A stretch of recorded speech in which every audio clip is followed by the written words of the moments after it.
नमस्कार। मैं राकेश गुणवंत ताम्हनकर आप सभी का मेरे इस चैनल पर स्वागत करता हूं।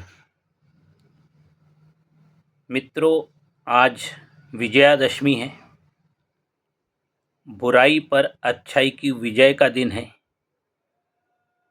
और इसी उपलक्ष्य में आज मैं आपके समक्ष श्री सार्थ दासबोध से बहुत अच्छी अच्छी बातें आपके साथ शेयर करने के लिए आया हूं। संत रामदास स्वामी ये छत्रपति शिवाजी महाराज के गुरु थे। उनका लिखा हुआ ये सार्थ दासबोध ग्रंथ है। उनकी भाषा शैली आप देख ही चुके हैं कि किस प्रकार उन्होंने गणेश जी का स्तवन किया था, किस प्रकार शारदा माता का स्तवन किया था, किस प्रकार सद्गुरुओं का स्तवन किया था। तो उनका स्तवन करने का तरीका भी एकदम भिन्न भिन्न है। उसके बाद उन्होंने संतों का भी स्तवन किया। आज समर्थ रामदास स्वामी जी के इस स्तवन की कड़ी में आज वो अपने श्रोताओं का स्तवन करने वाले हैं। उन्होंने किस प्रकार श्रोताओं की का स्तवन या स्तवन यानी स्तुति, किस प्रकार श्रोताओं की स्तुति की है, बहुत बहुत अच्छा लगता है। तो चलिए आज का इस पॉडकास्ट को हम प्रारंभ करते हैं। संत रामदास स्वामी कहते हैं, अब मैं ईश्वर के परम भक्त, अत्यंत ज्ञानी,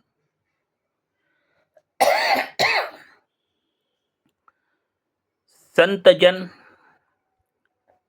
विरक्त, मोह माया से दूर, योगी, गुणी, सत्यनिष्ठ, इस प्रकार के श्रोताओं को मैं नमन करता हूँ। समर्थ रामदास स्वामी कहते हैं कि श्रोता कैसे होते हैं? वो सब ईश्वर भक्त होते हैं, परम ज्ञानी होते हैं, संत जनों के समान विरक्त होते हैं, योगियों के समान होते हैं, अत्यंत गुणी होते हैं, सत्यनिष्ठ होते हैं।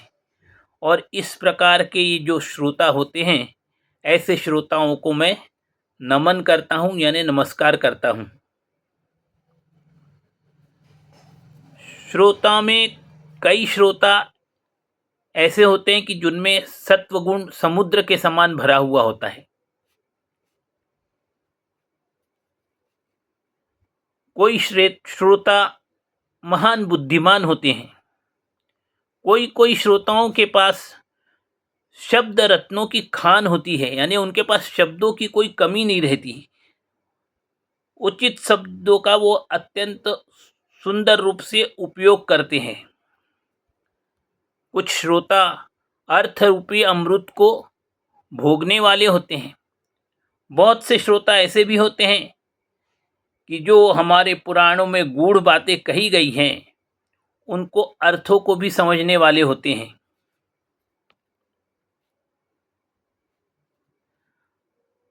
अनेकों बार बहुत से श्रोता वक्ता को स्फूर्ति देने वाले होते हैं। बहुत बार जो श्रोता लोग हैं वो वक्ताओं को प्रोत्साहित करते हैं, स्फूर्ति प्रदान करते हैं, ताकि वो अच्छे से अच्छा अपना जो वचन है, जो बात वो कहना चाहता है, वो अच्छे से अच्छे रूप में प्रकट कर सके, इसलिए वक्ता को प्रोत्साहित करते हैं। उसी प्रकार अनेक श्रोता ऐसे होते हैं जो अनेक संशयों का निरासन करने वाले होते हैं। जब कोई कथा या आपको वचन कथा का बताया जाता है,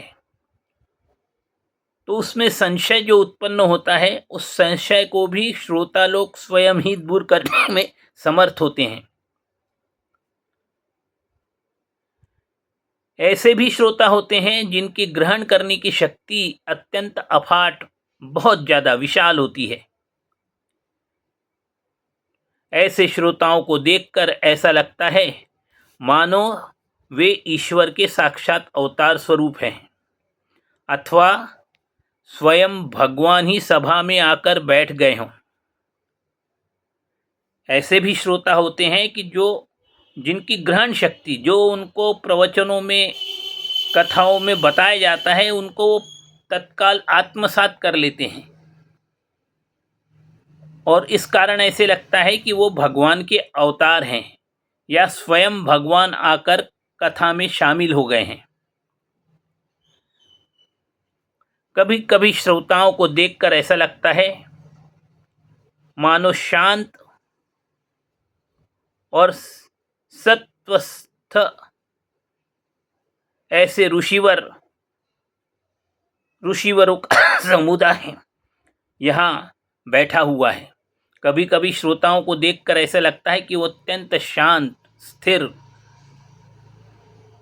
और मन लगाकर कथा को सुनने में जिस प्रकार ऋषि समुदाय बैठता है, उस प्रकार एक ऋषि समुदाय ही सामने श्रोताओं के रूप में बैठा हुआ है। इस कारण सभा की शोभा बढ़ जाती है।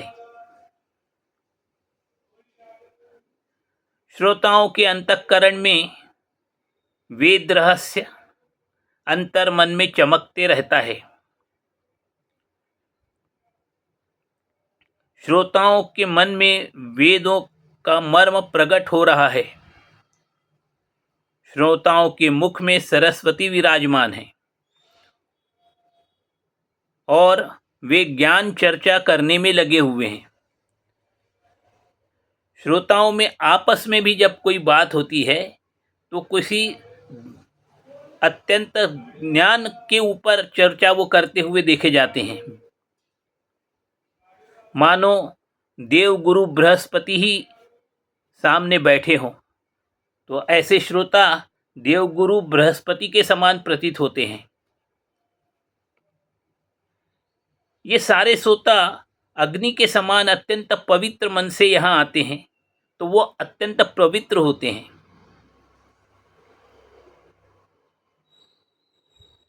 वो स्फूर्ति रूप किरणों के सूर्य हैं। वक्ता को जो स्फूर्ति प्रदान होती है वो श्रोताओं के द्वारा प्राप्त होती है, और ऐसे श्रोता सूर्य के रूप में वहाँ विद्यमान है। श्रोताओं का ज्ञान ब्रह्मांड से भी ज़्यादा है, उनको सब कुछ मालूम है।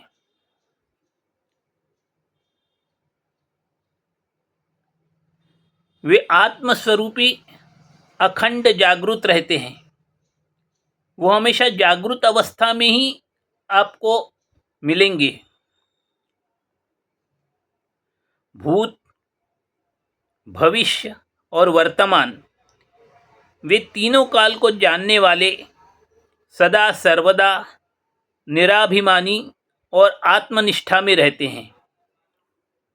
श्रोता ऐसे होते हैं कि उनको भूतकाल, भविष्यकाल, वर्तमान काल सबके बारे में जानकारी होती है, और फिर भी वो निराभिमानी होते हैं, उनको इसके बारे में अभिमान नहीं होता।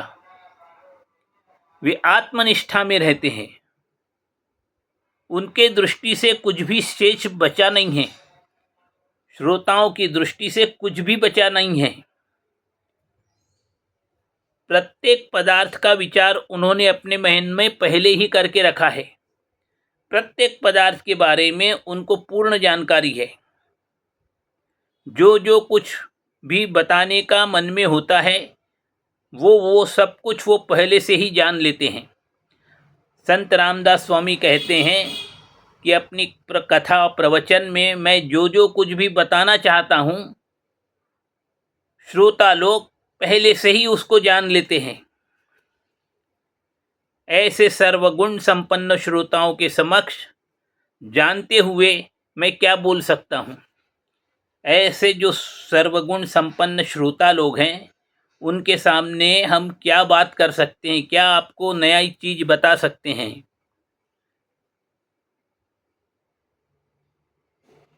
श्रोताओं को तो एक आकर्षण होता है कि किसी प्रकार कोई अच्छा गुण हमको मिल जाए। इस कारण उनके समक्ष मैं निशंक पूर्वक बोल सकता हूँ। श्रोताओं का एक यही गुण है जिसके कारण मैं श्रोताओं के समक्ष बोल सकने की हिम्मत कर सकता हूँ।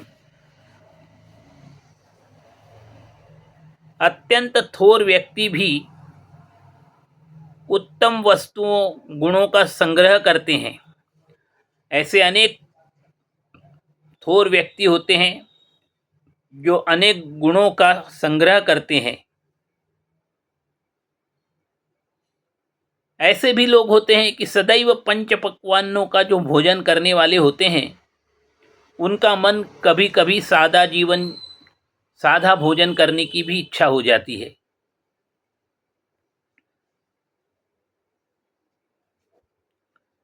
तो ऐसे श्रोतागण मेरे वचनों को, जो सादे वचन हैं, उनको मीठा मानकर ग्रहण कर लेंगे, ऐसी मैं अपेक्षा करता हूँ।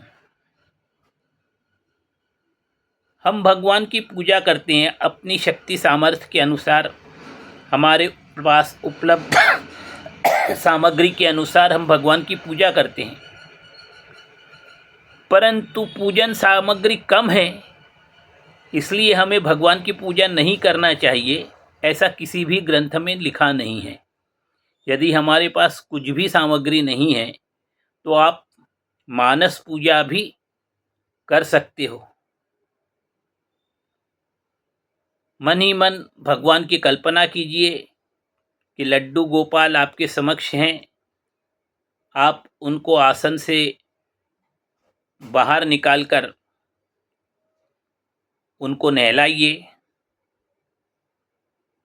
उनको अच्छे वस्त्र से पोंछकर, वस्त्र पहनाकर, गंध अक्षत पुष्प आदि चढ़ाकर, अनन्य जो उनके गहने हैं, मुकुट है, वो सब चढ़ाकर उनको फिर यथास्थान उनकी जगह रख दिया जाए।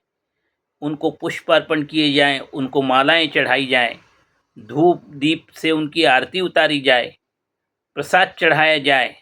जो प्रसाद आपके मन में हो वो चढ़ाए। ये सब केवल कल्पना से आप कर सकते हैं।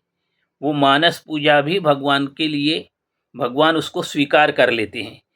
तो इस कारण यदि आपके पास पूरी सामग्री नहीं है तो इसका मतलब ये नहीं है कि आप पूजा ना करें। पूजा तो आपको अवश्य करनी ही चाहिए। इसी प्रकार संत रामदास कहते हैं कि जिस प्रकार पूजा की सामग्री पूर्ण नहीं होने पर भी हम पूजा करते ही हैं, उसी प्रकार मैं वाणी से दुर्बल हूँ और श्रोता तो साक्षात परमेश्वर हैं।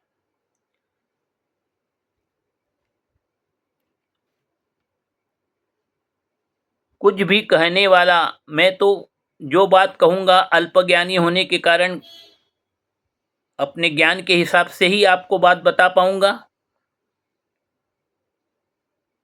और इसी कारण मैं श्रोताओं की पूजा करना चाहता हूँ, जिन्हें पद्धतशिर शास्त्र ज्ञान प्राप्त है, विद्वत्ता है, कला चातुर्य और कवित्व भी उनमें है, ईश्वर के प्रति वो असीम भक्त हैं, उनके मन में ज्ञान वैराग्य बोलने का माधुर्य सब उन्हीं के पास है, और इनमें से एक भी गुण मुझ में नहीं है। इस प्रकार गुणहीन मेरे भाषण को जो ईश्वर की भक्ति भाव से सुनते हैं, समझते हैं,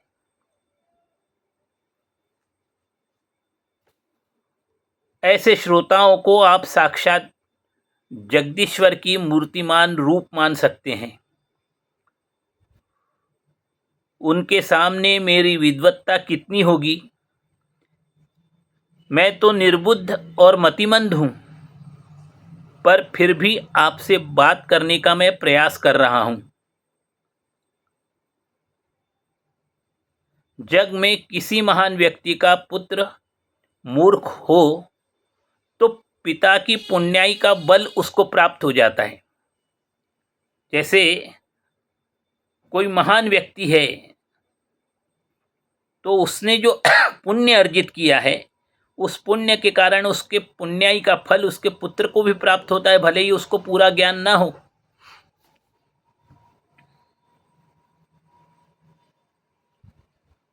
उसी प्रकार सत्संग करते करते संतों के कुछ गुण तो मुझ में आ ही गए होंगे।